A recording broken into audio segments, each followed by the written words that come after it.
And it looks like we're live. I clicked go live and my computer sat there for about, I don't know, 10, 15 seconds. So that was a little concerning. Hopefully nothing happens with the stream, but let's get into the game. That was an awesome game.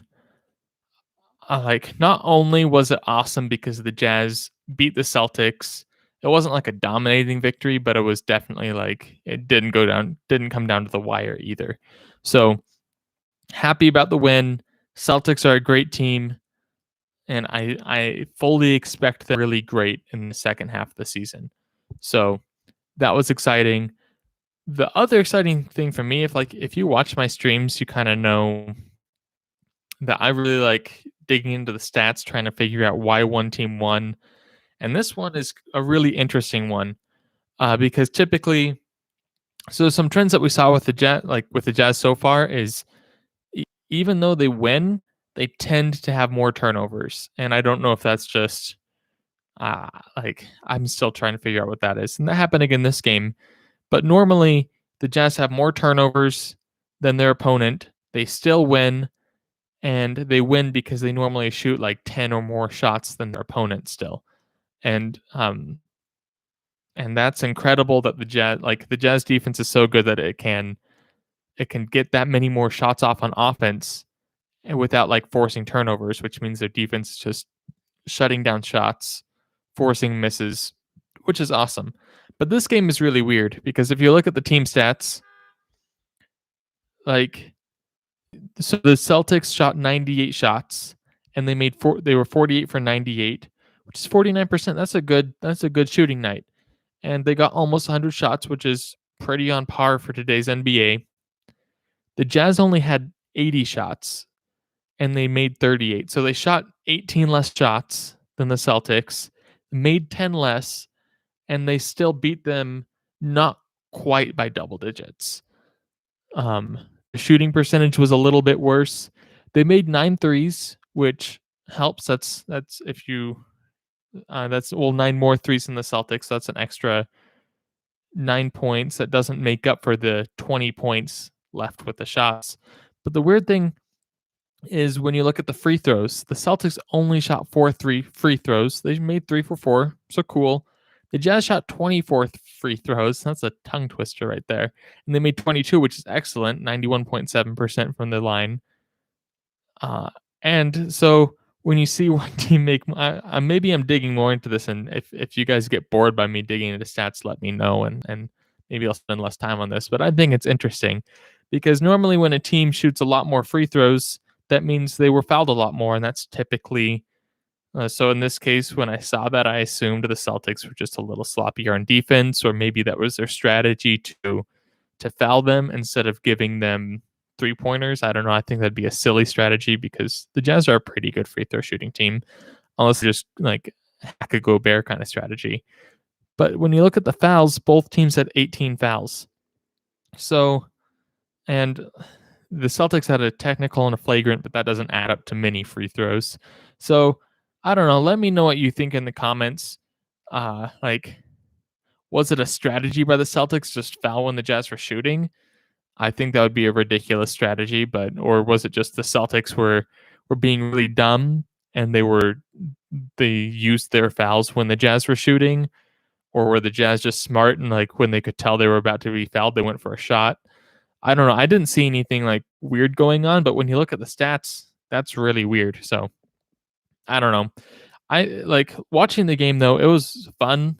I feel like the Jazz really the Jazz made the Celtics look like a not great defensive team, especially at times the Celtics were fine, especially after looking at the stats, the Jazz didn't shoot a ton of field goals, but there were stretches where the Jazz just they looked like it was easy to score.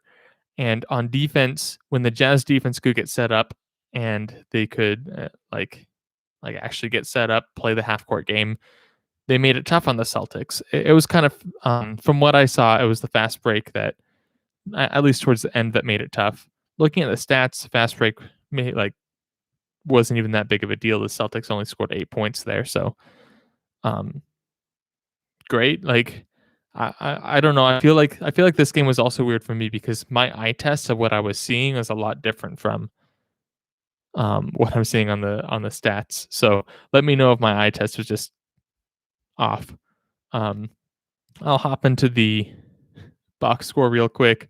I thought the team stats was really interesting this game just because of the amount of free throws, the amount of less shots the Jazz shot and made than the Celtics, and they still won.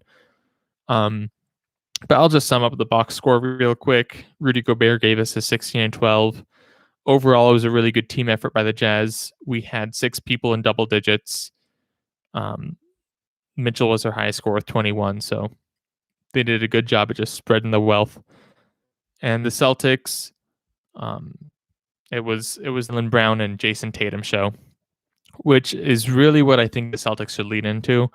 I know this is a Jazz channel, but I kind of want to spend a couple seconds talking since the trade deadline's up. There's been a lot of talks about the Celtics making a trade, picking up some free agents if there's anyone with a buyout deal. So I want to spend a couple seconds on that while I talk. And I know I spent like 5 seconds on the box score, but I didn't think it was exciting. I like the team stats of this game. So I'll talk about the Celtics. If you don't like me talking about the Celtics, just fill up the chat with stuff that you want me to talk about the Jazz. I'll cut the Celtics talk short, and then I can hop into the chat and get that discussion going. And I think my Wi-Fi is acting weird because my page is acting unresponsive. So I apologize if that hurts the stream. I hope it doesn't.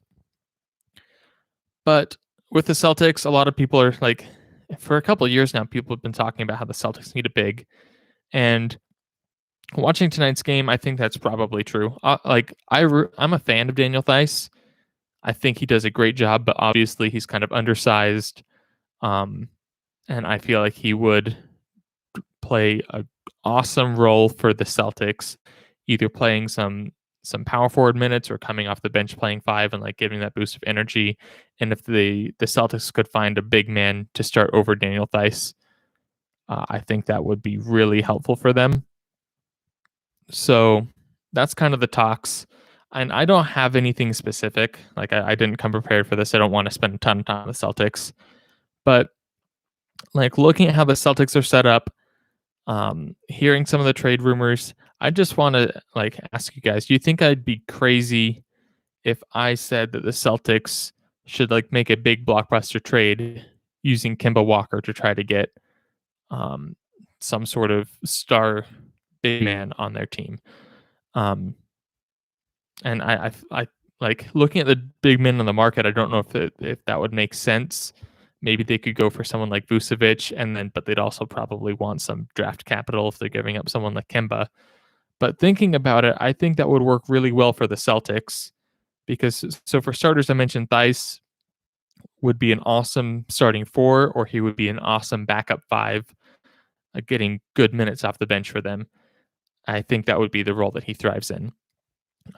Kemba Walker, he's been like good, not great, both this season and last season, and I don't think he's been living up to his contract.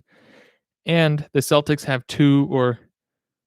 they played 3 backup point guards in this game. They have 2 point guards that I think could play starting minutes, mainly Marcus Smart, but Jeff Teague has started in the past. So and then they have 6 point guards off the bench. That's a lot of point guards. So I think if they could find a way to get rid of Kemba Walker for some sort of start that big man, bring in Marcus Smart to start. And I think that would work well because Marcus Smart comes in, he hits a few shots, and he plays great defense. And for the Celtics, they don't need a point guard to score all their points because they have Jaylen Brown and Jason Tatum, and then whatever star big man they bring in as well. So in my opinion, like maybe Celtics fans would hate me for thinking this, or I don't know, maybe you guys think I'm crazy for thinking the Celtics should trade Kemba. But if they could find a good trade for an all-star quality big man, maybe not like an actual all-star, but who could play that quality of basketball, I think that would be a trade that would make sense for the Celtics. I don't think they'll trade it. I don't think that's their style. But if we lived in an NBA 2K world where you just make trades and it doesn't really impact much, except for like you don't have to really worry about all like them actually being people because they're just graphics, then that's the trade I would make. So cool. Those are my thoughts on the Celtics. The chat's a little dead right now. I'll hop in. We can get going on that. But yeah, like overall, like don't forget to like the video, subscribe to the channel if you're a Jazz fan. Leave any thoughts you have in the live chat. It'll be the more you chat, the more fun this is. But also, just real quick about the game, great win for the Jazz. I feel like after that loss to the Warriors, there's like some people had question marks about where the Jazz were. Obviously, that was one loss, but one loss when you're the Jazz, like they don't lose very often, especially this season. So it raised some questions. I think this was a really good win coming in, beating a quality team, and especially the next few games aren't going to be terribly difficult. So I'm expecting the Jazz to get another decent winning streak, and if it's not like a long winning streak, at least winning like 70% plus of their games for the next few. So I'm excited to see where that goes. I'll hop into the chat now. So Blue Diamond Jim says the Celtics are good at beating bad teams. Like that might be true. I'm honestly, I did say earlier in the season that I was a fan of the Celtics. I thought that they would go deep in the playoffs, and I said that even though I don't follow them very closely. So that might be true, especially like you've seen them in big game scenarios. I don't know, kind of fall apart. I am a big fan of Jason Tatum and Jaylen Brown. I think they're really good players. Obviously, like they have other good players around them, but their bench looks kind of weak. So I wonder what the Celtics are going to do around those pieces, because I don't know about you guys. I think that, but the core of those two players, putting the right pieces around them, could turn into something good. But with how those pieces around them have been playing, I don't know if that'll be something. So that's probably true this season, and maybe that was just something obvious that I hadn't been following along with. So what? And then Chan says, "What a defensively brilliant game! I had so much fun with this one. This was like, it was a fun one.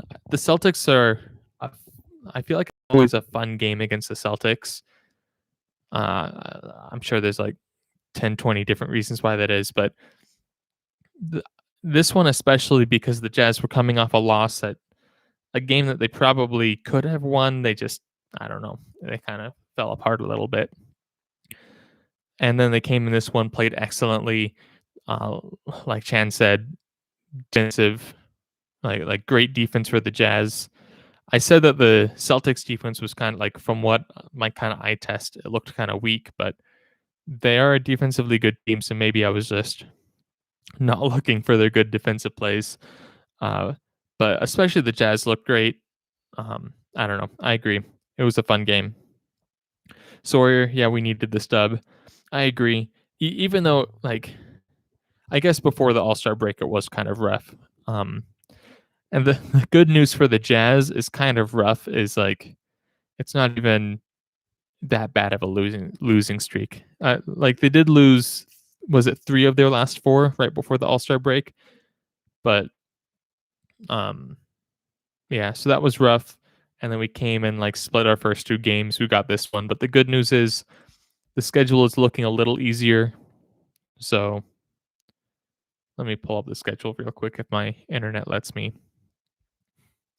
I swear my internet is really fast, except for when I'm trying to stream and then it tries to die on me. So hopefully that works.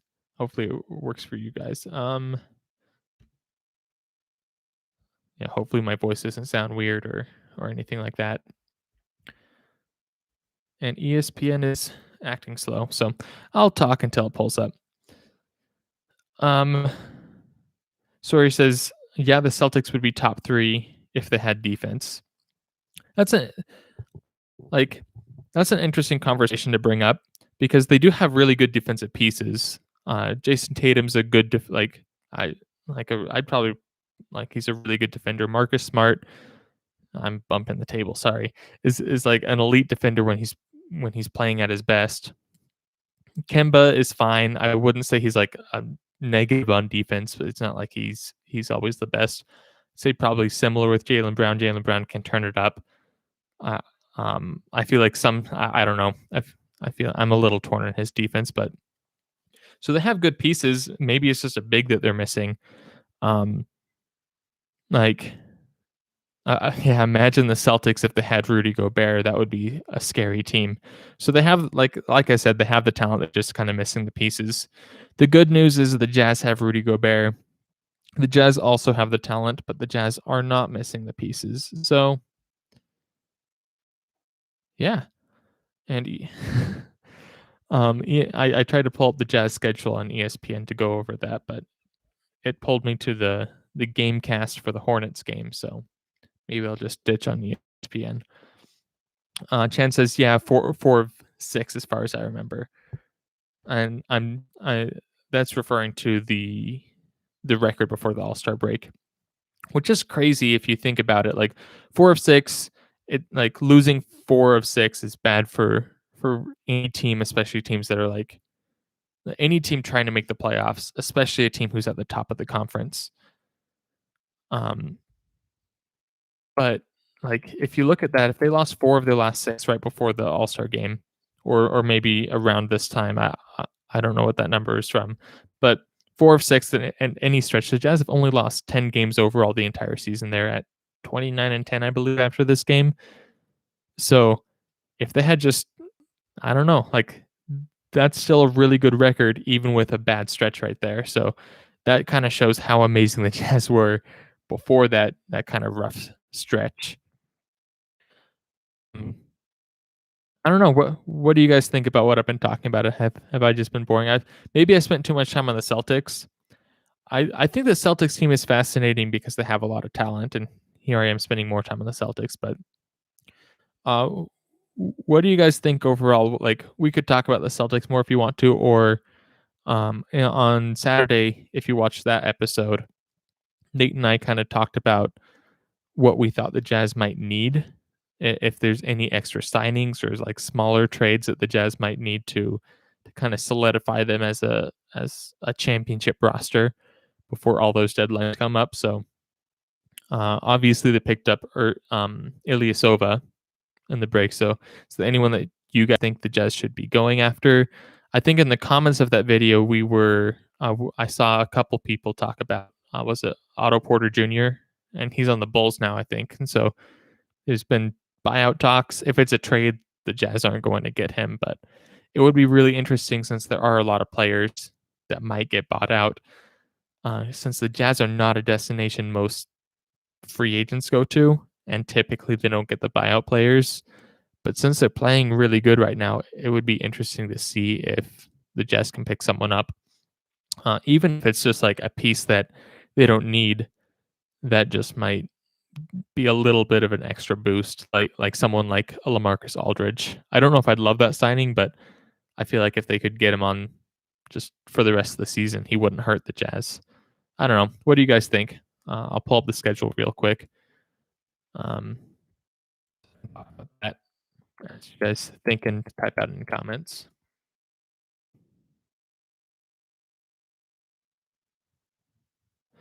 Chances. What do you think about everyone wanting to trade Bogey? I think he's in a slump at the moment and shouldn't really do anything. But what is your take? Um, Obviously, like with any trade scenario,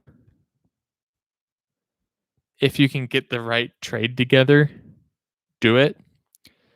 Even if that's like I love Bogey. I think he fits into the Jazz perfectly. But if you could get an upgrade to him, that doesn't hurt the Jazz long term, then I feel like the Jazz are an interesting scenario because I feel like there's so many players that are really close to untradeable. But if you kind of open up and say, what if you got the right deal for Conley? What if you got the right deal for Bogey? Um, like those kind of things. I feel like it would be really tough to trade, well, any player who gets regular minutes. But I would say you definitely can't trade Clarkson, Mitchell, or Gobert, even if it's like for a crazy good deal at this point. Um, so my thoughts are, I guess I kind of said like if you get the right deal, but the chances of the Jazz getting a good deal for Bogey at this point is really low. I feel like a lot of people around the league are undervaluing him, and I can't like I could dig into it, but I can't think of anyone that would be a potential trade option that would fit into the Jazz system right now better than Bogey does. Um, and even Bogey in a slump, like there's enough other pieces that I don't know. I don't like the idea of trading him.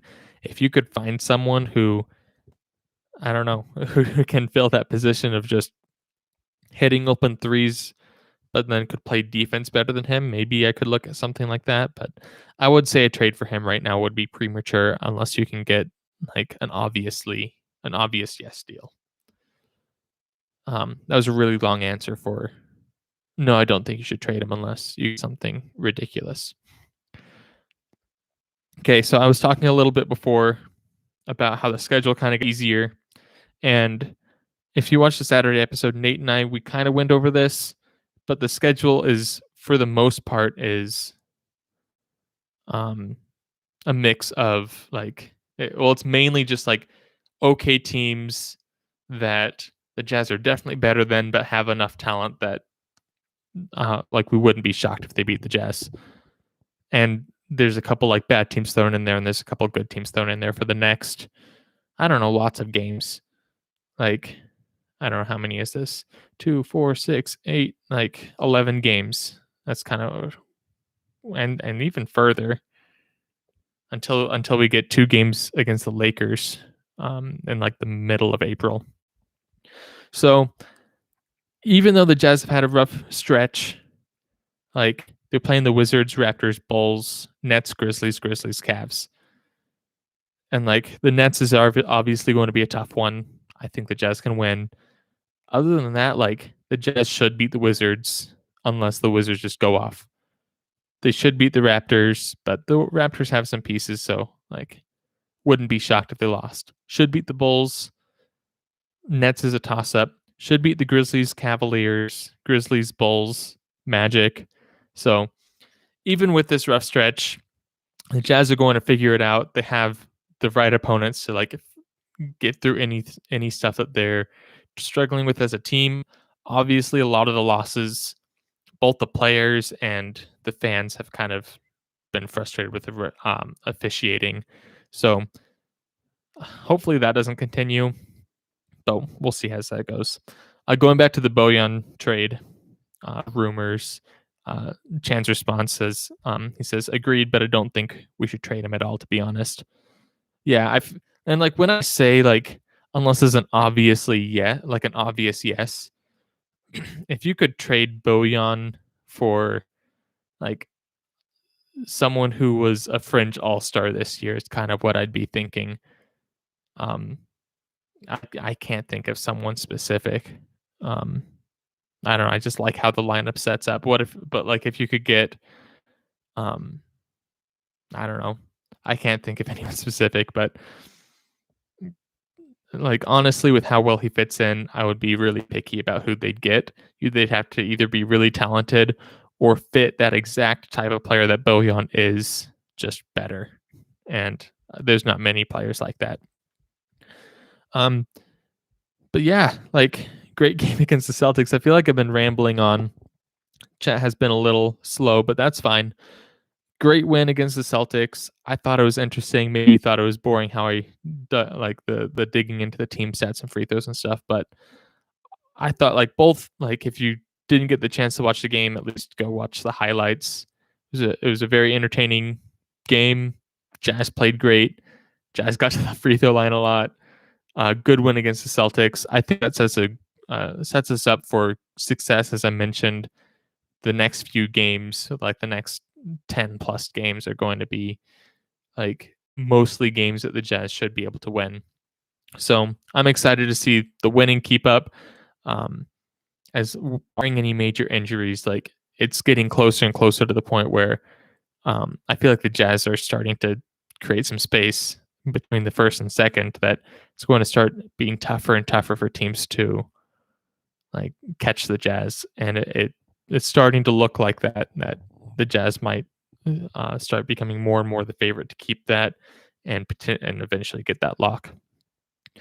Real quick before I close, Chan had another comment, so I'll address that and then I'll wrap up. They said Rudy was shooting really well at the free throw too. Things you truly love to see. I know that's awesome because the Jazz, other than Rudy and Favors and maybe like a handful of other players that don't really get minutes, the Jazz are a really good free throw shooting team. So when they get to the line this much, and then Rudy shoots several, and and then he makes them, like that's just another like nail in the coffin, right? Trying to like that makes it really tough to beat the Jazz. So, like I said, great win. I'm really happy. I'm optimistic about the future. It's been a rough few games before this, but I don't think that's a reason why we um shouldn't like our expectations shouldn't be less because of that stretch of games. But everyone, thanks for joining me for the stream. It was fun, great win. If you haven't liked it, like it. That way, when I end the stream, people can find it easier after and enjoy this, and maybe they can come when we're live next time and keep the chat going. And if you're a Jazz fan, you need to subscribe to this channel. I'm guessing most of you like we don't have a ton of people on right now, but so I'm guessing you are a Jazz fan or you're subscribed already. But um, yeah, we talk everything Jazz here, so it's a great place to be if you're a Jazz fan. Thanks again for joining me, and have a good night.